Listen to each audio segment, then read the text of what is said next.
examination, and one of the tables gives you this basics. So we need you to come in and tell me, because I think it's very important for you guys to be part of this process.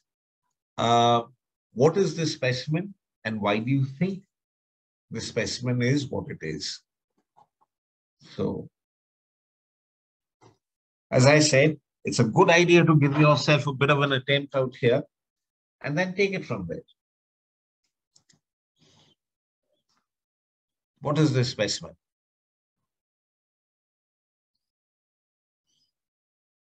Anyone?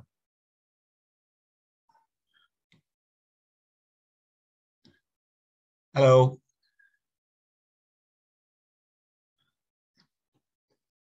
Anyone, do you hazard a guess?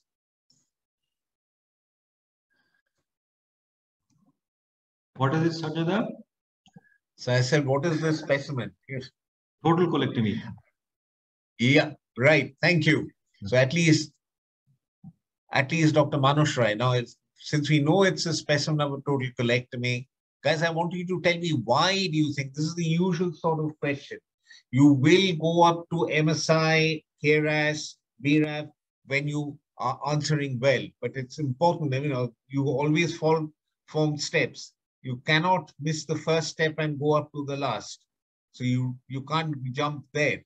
You have to go up this way, right? So why do you think this is a colon? And why do you think this is a total colectomy? Come on, guys.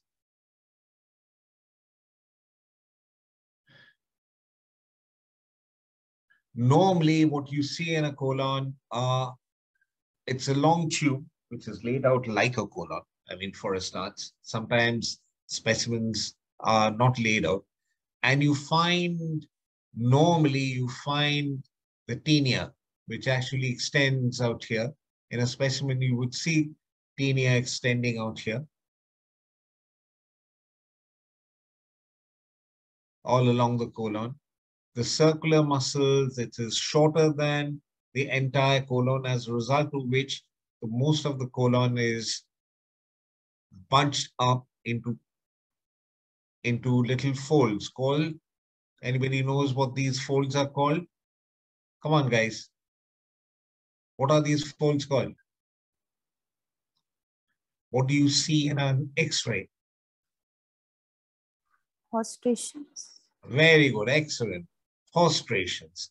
The hostrations are caused with, these are hostras, and the hostras are caused because these tinea are shorter than the entire length of the colon. So it sort of tends to bunch it up into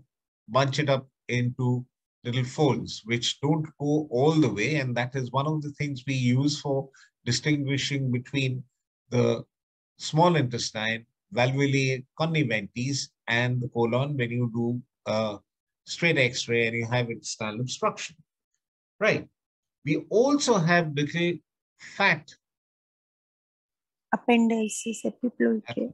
And we don't know, absolutely right.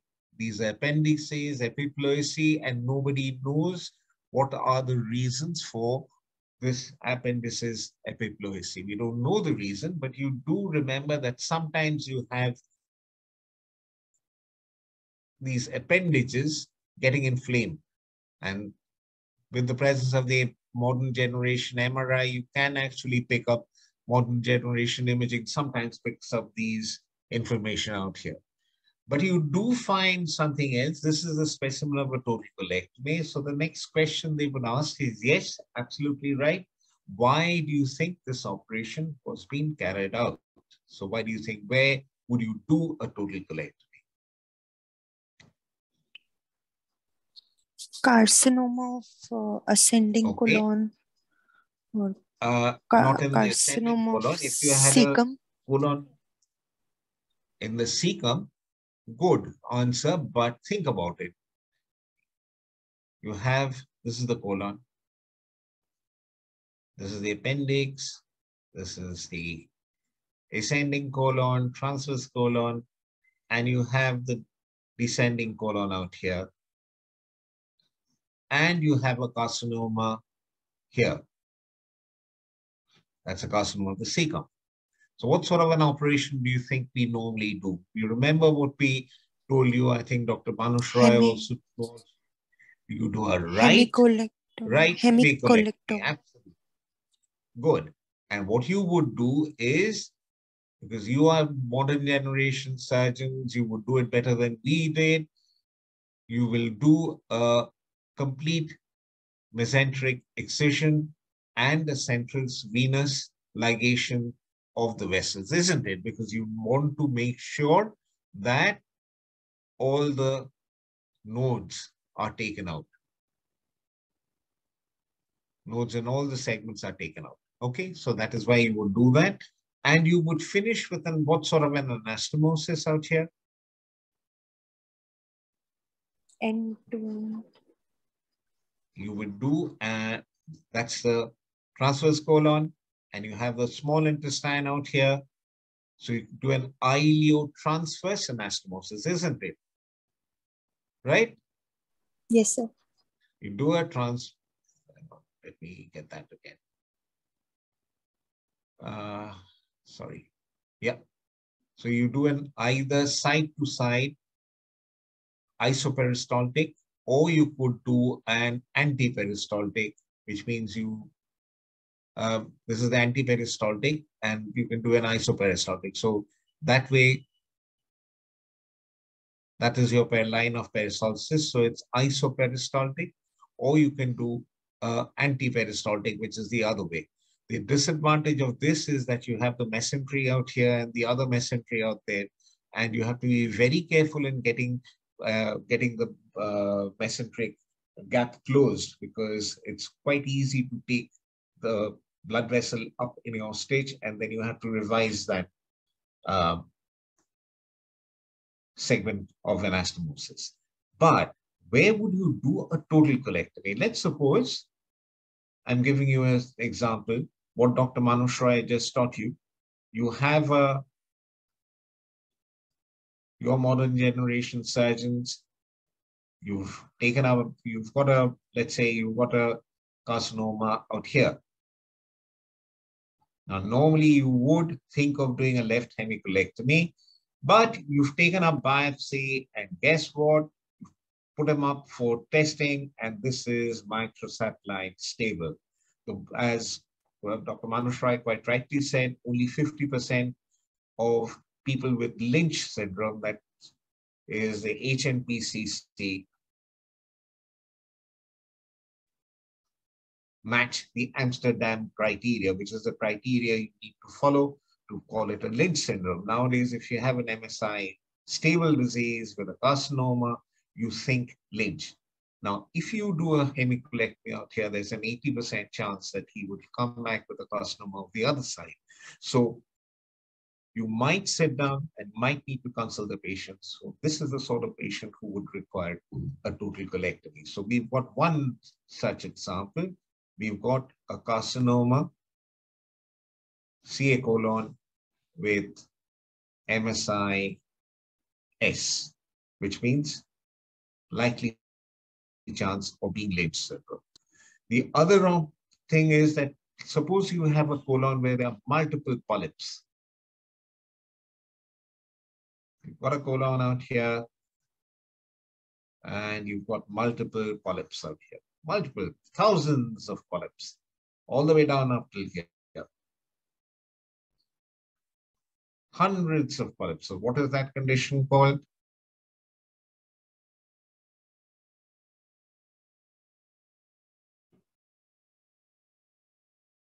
So we are going to label this carcinoma and precancerous lesion. So can you think of a precancerous lesion which has multiple polyps? Your answer. Juvenile polyposis Yes. disease. Yes, very good. Familial adenomatous polyposis. So the two reasons why you would want to do a resection out of a total colon, which means you remove that and you remove till there, is you remove the entire colon, is when you consider a Lynch syndrome or a familial adenomatous polyposis. Sometimes you have synchronous cancers. When you have synchronous cancers, you have, let's say, a cancer out here. and a cancer out here. So instead of doing a synchronous, some of these are right now because, when we were young, we didn't have access to such a lot of MSI testing, microsatellite testing, or KRAS, and our level of understanding wasn't great. But we did the correct thing, and if you had a multiple synchronous cancers, you went ahead and did a total colectomy. So the third cancer, precancerous, is a synchronous cancer, which nowadays you would probably find that this patient actually has an MSI-S, and then you would think of doing a total colectomy, right? So that is carcinoma and precancerous lesions. Can you think of any inflammatory conditions for which you might need to do a total colectomy?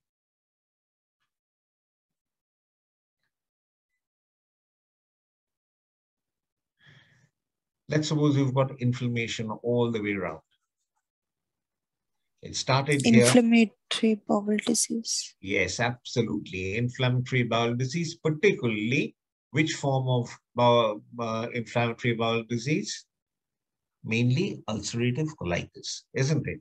Because ulcerative colitis starts out here, spreads out here. So ulcerative colitis with pancolitis, or where you have ulcerative colitis, some of the extracolonic manifestation is a primary sclerosing cholangitis. If this patient has a primary sclerosing cholangitis, it has a 5 times incidence of forming cancers, particularly of the right side. So we don't know why it forms cancers of the right side, but you would have a tendency to form cancer. So you would do a if you had a pancolitis, you would do a complete resection. Sometimes even you might even extend it to a proctocolectomy, which means you remove that anal canal as well for an ulcerative colitis if there's very florid changes down in the rectum.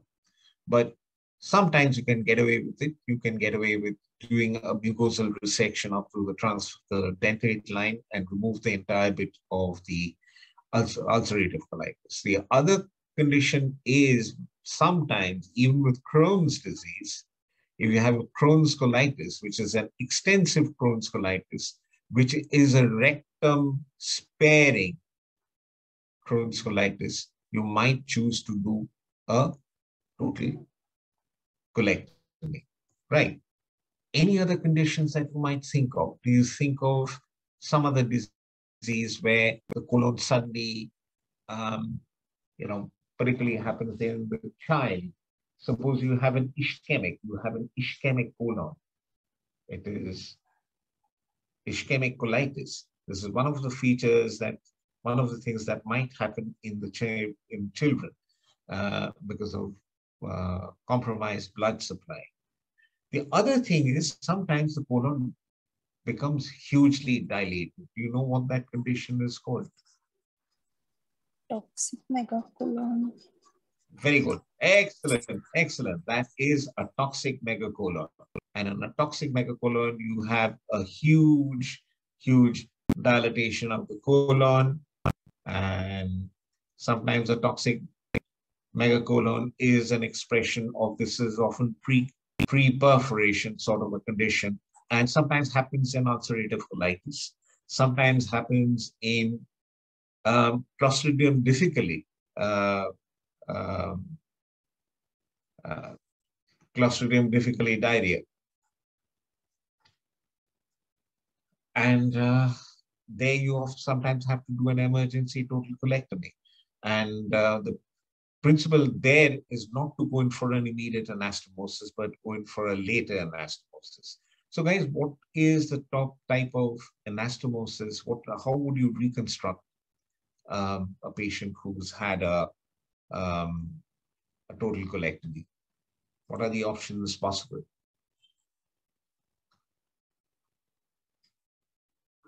Well, and I think we've done a wonderful job. Good.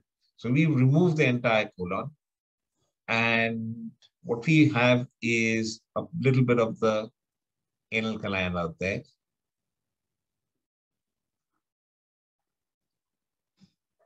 And the small intestine. So how can we reconstruct? You do something called an ilioanal pouch anastomosis. So normally you turn, because you want to increase the reservoir, make a pouch, usually a J-shaped pouch.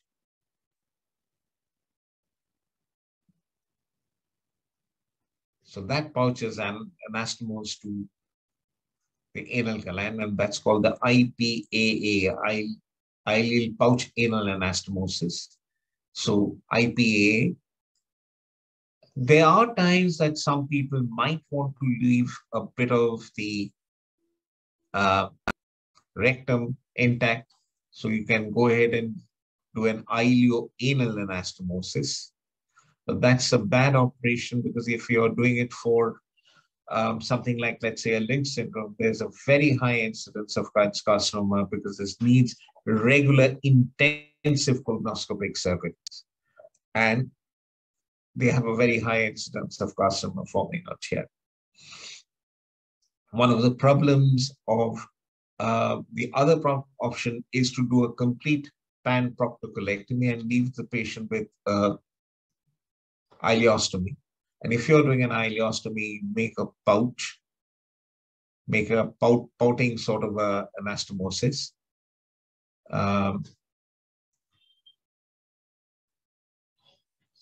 By taking stitches so that it everts.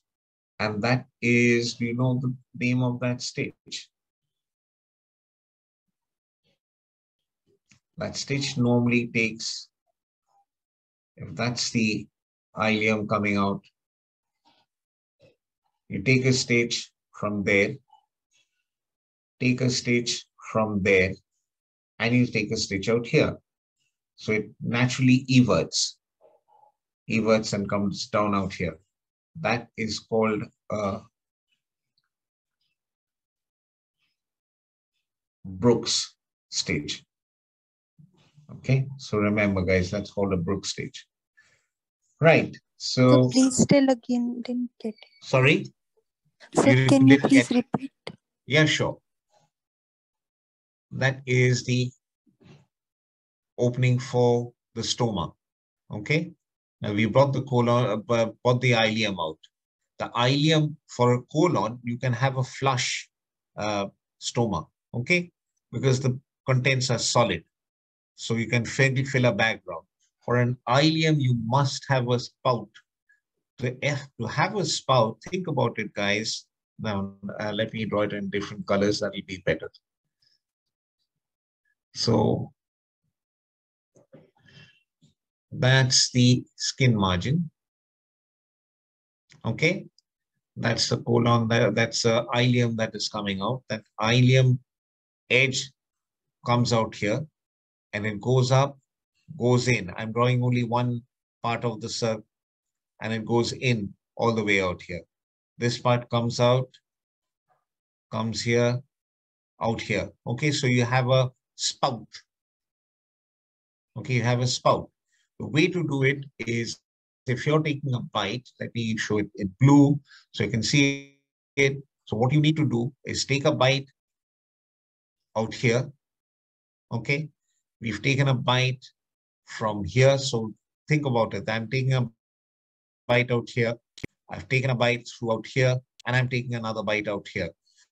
So now if I close it, that becomes automatically everted. So again, bite in from the skin edge, bite through the seromuscular, and bite through the edge. Now when I tighten it, it naturally loops like that. So it becomes a loop. Okay, so you have a spout coming out. You understand what I'm trying to say? Okay, I'll go over it again.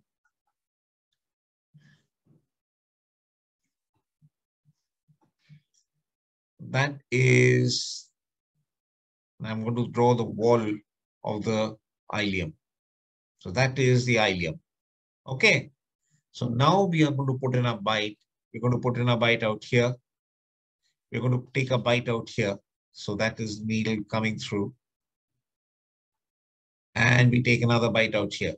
So now if we tighten that, what happens?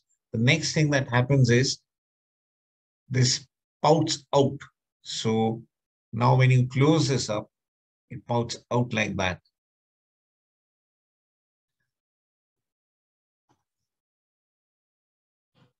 That's the skin edge. So now you've got a bite through, you had a bite through the skin, you had a bite through the serosa, and you have a bite through the skin edge. So that is a classic 3-bite brook stitch.